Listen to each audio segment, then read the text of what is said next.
governo albanese si impegna a modificare la riforma universitaria che ha acceso la miccia delle proteste, ma gli studenti chiedono interventi più decisi. La riforma dell'Accademia delle Scienze decisa dal primo ministro Orban non piace ai ricercatori ungheresi che si sono mobilitati in difesa dei posti di lavoro. Si aprono importanti prospettive per le rotte artiche tra il Mare del Nord e l'Oriente. La Cina vuole creare la via della seta polare, interesse della Russia per i giacimenti sotterranei. Rivive sul grande schermo la guerra che da anni si combatte tra i secessionisti filorussi e l'Ucraina. Parla Sergej Losnitsa, autore di Donbass, premiato per la migliore regia a Cannes. Sempre più tecnici e giocatori di calcio italiani scelgono Cipro. Tramezzani e Motta sono approdati a Nicosia. Fabio Mazzone è il vice allenatore dell'Enosis Paralimni.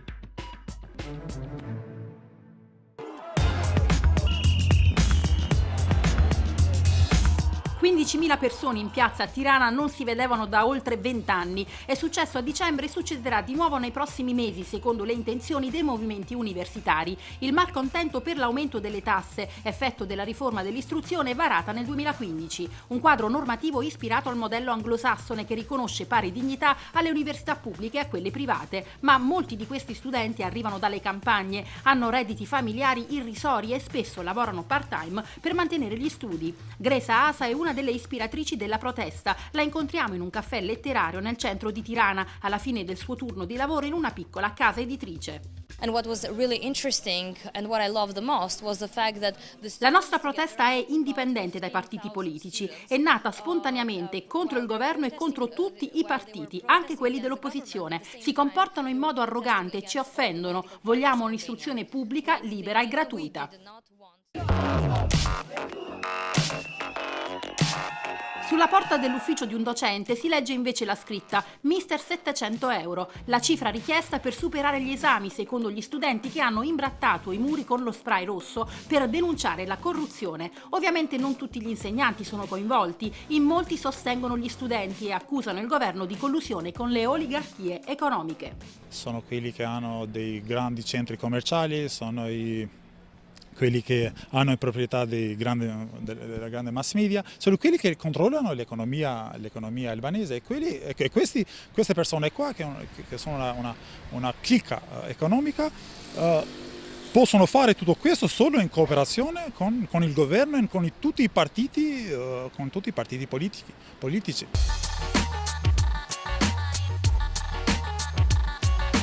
Mark Marcu oggi insegna giornalismo. Dopo la formazione a Parigi è rientrato in Albania ed è stato eletto deputato con il Partito Democratico di centrodestra, ma dopo un mandato parlamentare ha deciso di abbandonare la politica. Se hai una vivacità intellettuale, ci spiega, la politica non è il posto giusto per esprimerla. Oggi Marcu appoggia le istanze del movimento e dice: quella riforma universitaria deve essere abrogata.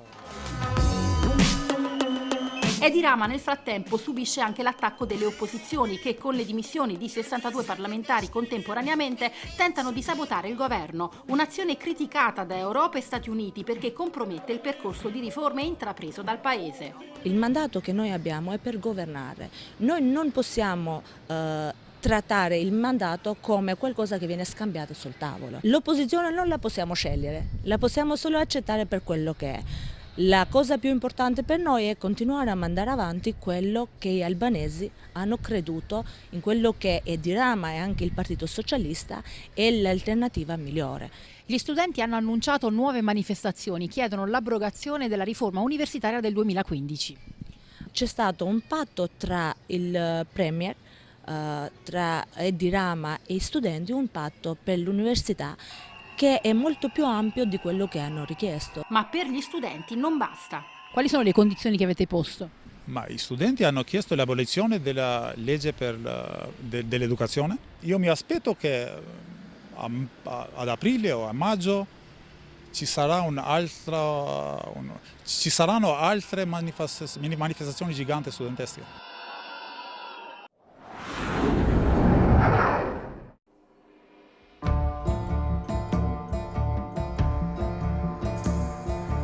Un nuovo fronte di scontro nell'Ungheria che vede Viktor Orban al potere ininterrottamente dal 2010 riguarda la ricerca universitaria.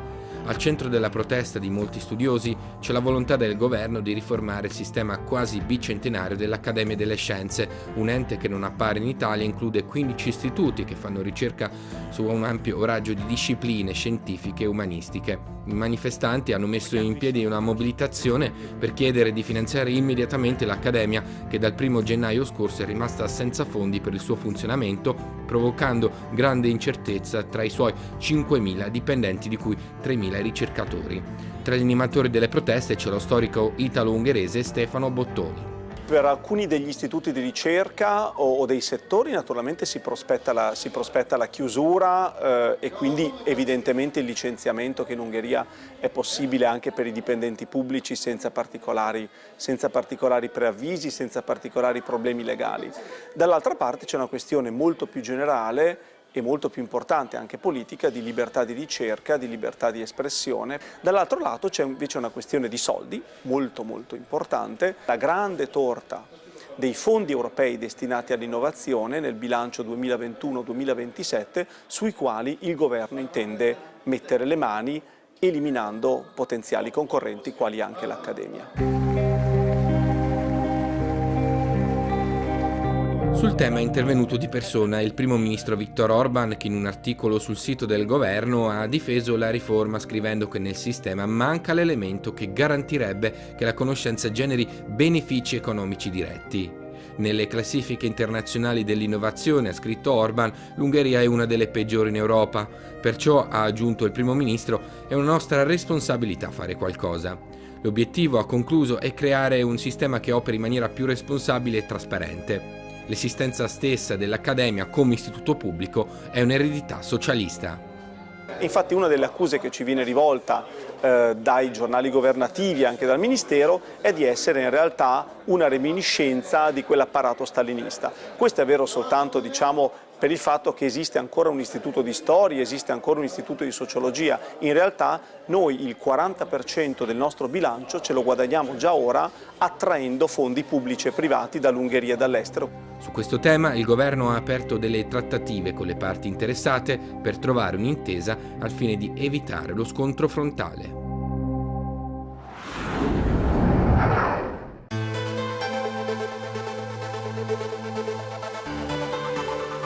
L'Artico, uno spazio da conquistare. Il riscaldamento globale, i cambiamenti climatici stanno sciogliendo i ghiacci eterni tra la Siberia, l'Alaska e la Norvegia, liberando così una nuova rotta navale tra i porti del Mare del Nord e Shanghai.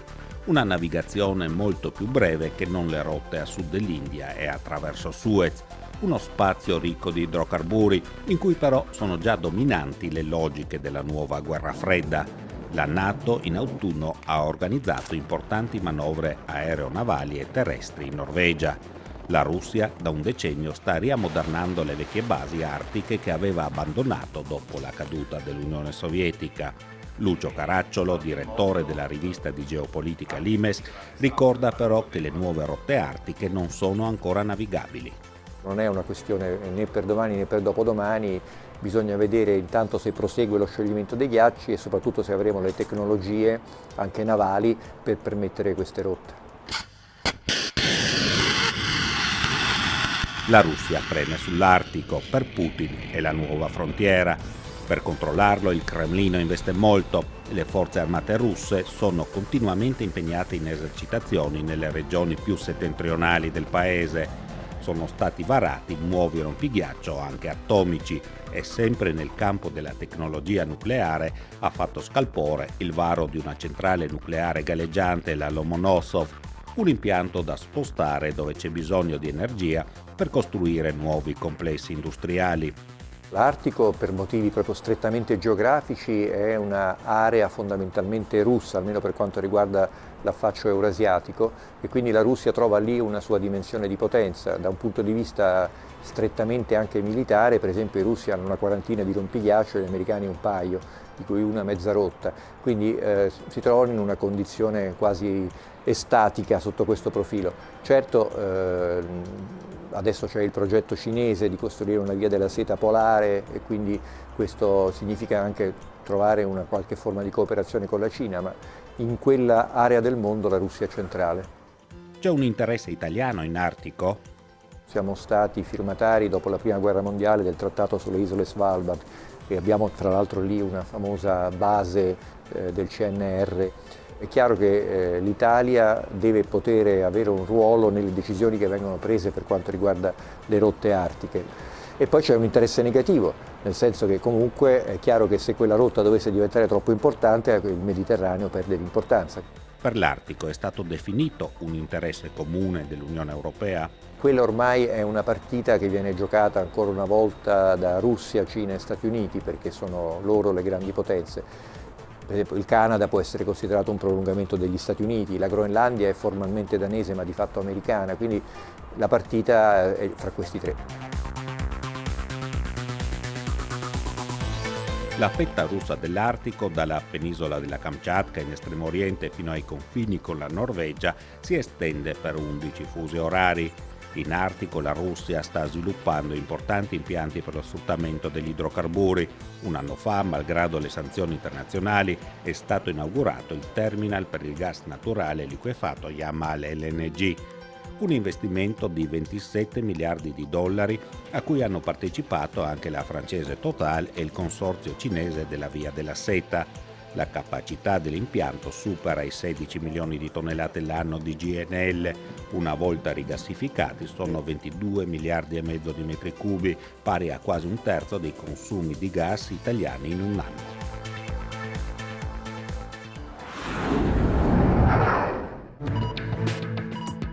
Vittoria di Pirro alle elezioni parlamentari in Moldova per i socialisti pro-Putin, che sono stati scelti da circa il 31% dei votanti. Il gruppo pro-europeo ACUM ha avuto il 26%, mentre terza forza risulta il Partito Democratico, attualmente in carica, con il 24% dei consensi. Gli elettori hanno punito i partiti del governo pro-europeo a causa della stagnazione economica e della corruzione dilagante. Per il paese si prospetta un periodo di instabilità. Il presidente Igor Dodon, pro-russo, ha già parlato di possibili nuove elezioni anticipate per garantire un governo alla Moldova.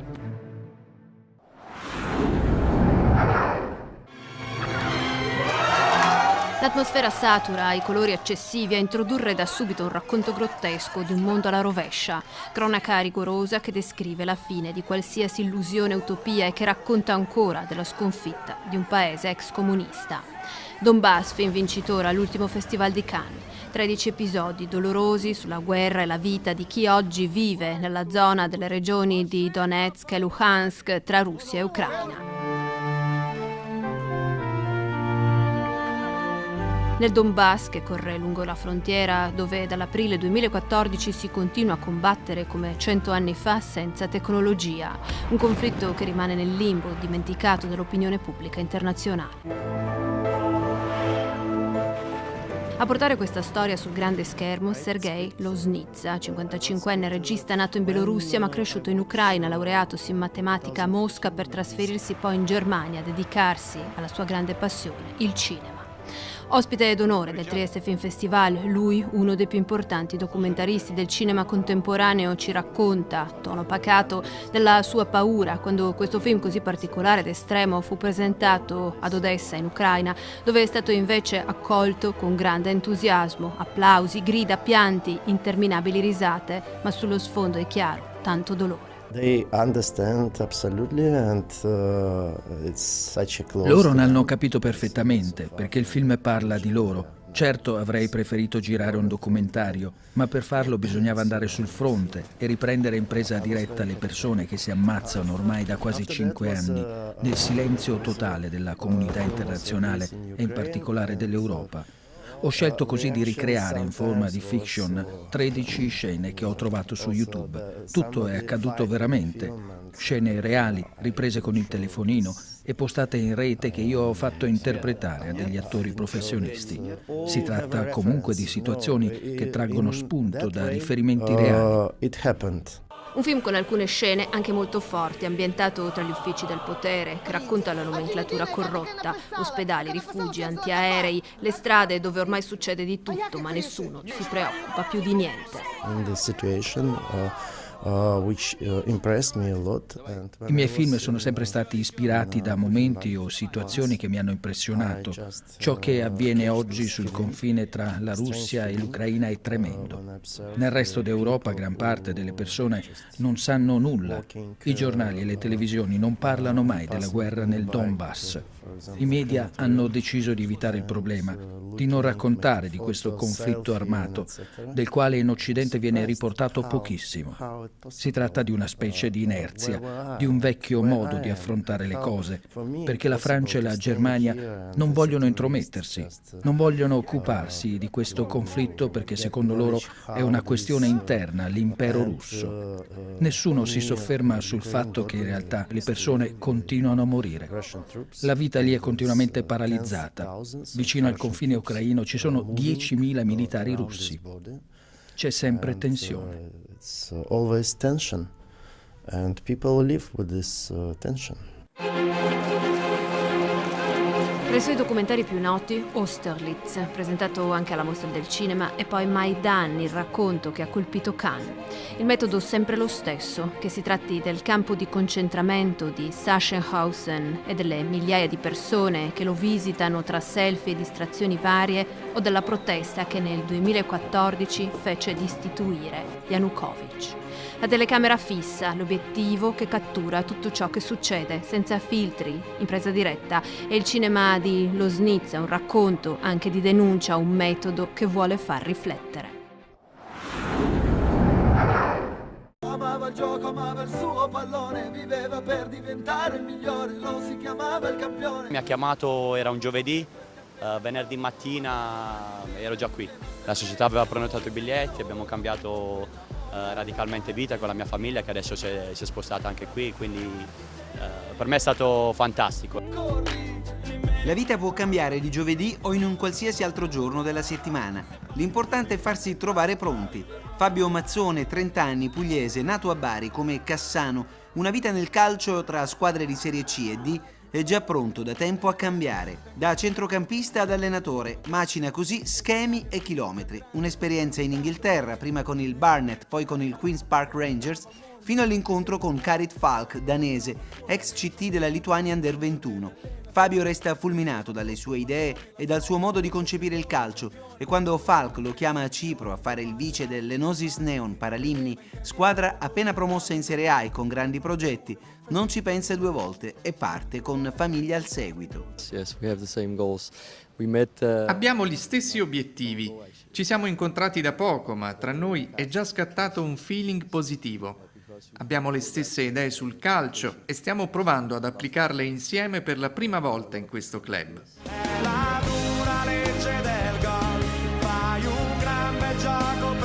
Grazie al gioco proposto dal duo Falk-Mazzone, la gente sta tornando sugli spalti con sempre più convinzione ed entusiasmo. L'obiettivo del team è tenere la categoria e magari il prossimo anno arrivare tra le prime 6 per acciuffare un posto in una competizione internazionale. Noi utilizziamo principalmente il 4-2-3-1 e entrambi ci piace giocare, costruire dal basso, ci piace anche pressare alti, insomma è un calcio molto europeo. Su questo ci siamo trovati subito d'accordo, ecco, questo è anche il motivo per cui è nato subito questo feeling con l'allenatore, idee comuni, idee moderne e idee vincenti. Viva l'Italia! L'Italia che è in mezzo al mare.